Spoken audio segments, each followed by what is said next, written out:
Hello and welcome to the channel. I hope you're well. Today I want to speak about the perdigon nymph and try to correct some of the errors that you may be making when you're tying them. That's not to say that what you're tying won't catch fish. I'm merely going to give you some pointers on how they're tied from a Spanish perspective. Some of you may know that the word perdigon in Spanish means a pellet or cartridge shot, but curiously can also refer to a young partridge. If you're interested in the history and evolution of the perdigon nymph, I've spoken about that in a previous video several years ago, and I'll put the link in the description of this video. So let's start with the hook and bead. There's no such thing as a Euro perdigon or a competition perdigon. 99% of the perdigons that we tie for pleasure fishing will be okay for competitions. Perdigons have, to the best of my knowledge, never been tied on jig hooks, and the evolution of the tungsten slotted bead to invert the nymph has become the preferred style of bead. A modern perdigon is tied on this style of hook. It's a down eye, straight shank, wide bend, and a slightly turned in hook point at the gape. It's important the hook and bead are balanced, and the preferred colour of bead for most of the season is copper, although it's fair to say that if you are fishing for rainbow trout, they're not that fussy.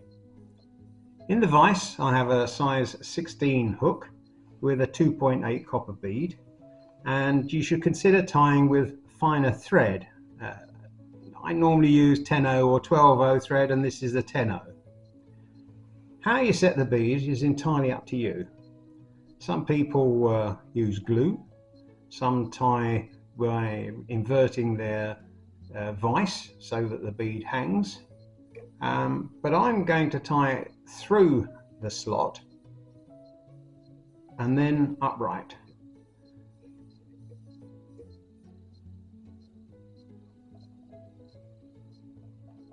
Like so.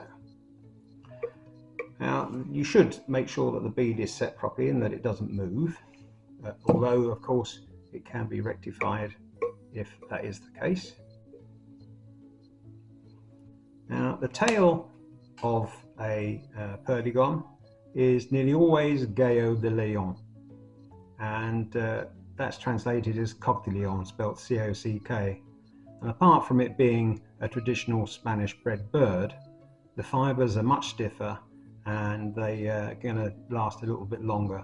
The amount of fibres shouldn't make the tail too thick, but it's down to personal taste. Trout don't count the number of fibres in the tail before they take the nymph, and it shouldn't be longer than the body of the nymph, and shorter tails are becoming the norm. So just pull out some fibres at, that's a straight one there, at 90 degrees. As many as you want to use in your tail, which will level them up and tear them off.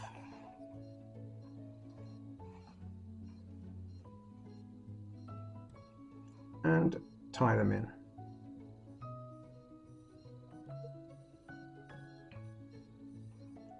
So I'm going to pull that back to the sort of length that I'm looking for. Something like that. And I'm going to trim off the excess.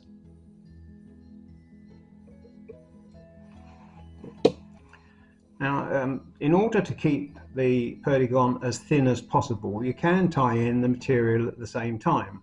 And in this particular instance, I'm just going to tie in some pearl flash.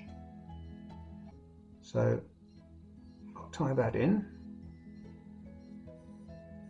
and then wind down both the rib and the fibres for the tail to the rear of the hook, with the thread not going beyond the length of the shank, something like that.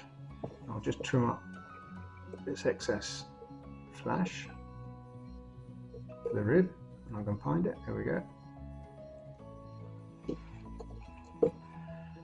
Now the body should be slightly conical, and we do that with the thread winding up and down.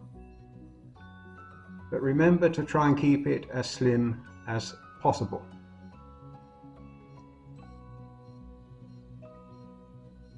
I understand, of course, that with bulkier body materials or with rib materials that are a lot thicker, then that can be difficult, but the slimmer the better. Now you can add some glue or some varnish to the top of the fly when you tie in your rib. Now some tyers may use glue and they put that on the rib, but if it's a plasticized material, sometimes the glue can burn it, and when you're tying it in, it breaks. So I'm just going to wrap this up the body.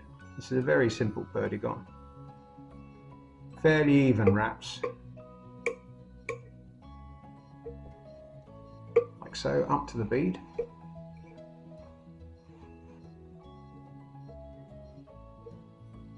And trim up the rib.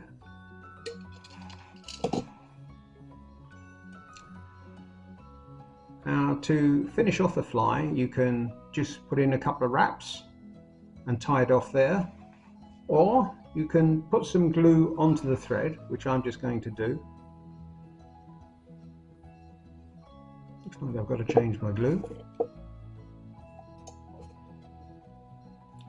And wind the thread slowly up the face of the bead, like so, and then trim it up and press down the tag. Make sure that the tag is pressed down, like so. Now the next part of the process is to varnish it. Try and varnish it with a UV varnish if you can. Keep it as flat and as bubble free as you can.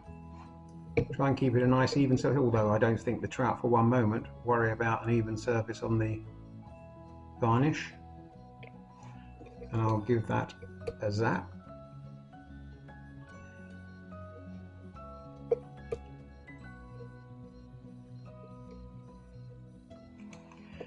Now I use a thin varnish, and this is a UV clear fine finish, and it's a thin or a fly finish from Loon, and it gives me the opportunity of adding a second coat if I so wish, without making the body of the fly too thick.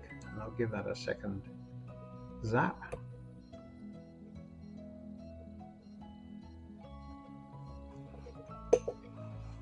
And there you have the finished perdigon. You'll see that there's no black blob or marking to indicate a thorax cover.